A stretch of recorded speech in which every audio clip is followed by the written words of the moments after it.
To set up BabyWear with SONNET, first ensure you have a locking DL coil cover. Plug in the 28cm cable, making sure that the arrow and the MED-EL logo are facing upwards.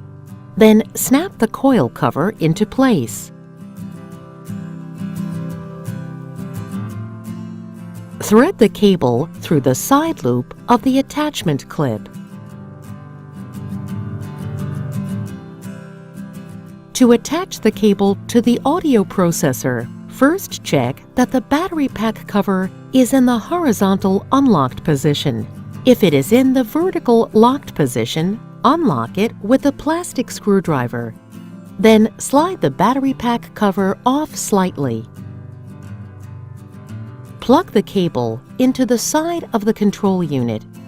Note the correct orientation of the coil cable socket and be careful not to use too much force. To secure the cable, slide the battery cover back into position and lock into place.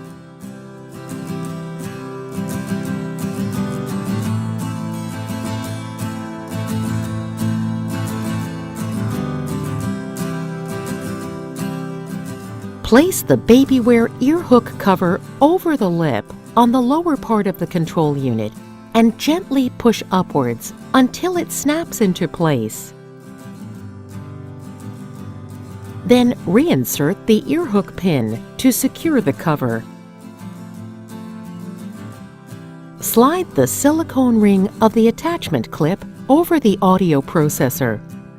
Switch SONNET to omnidirectional microphone mode. Then attach it to your baby's clothing, making sure the microphone is not covered and is facing forwards.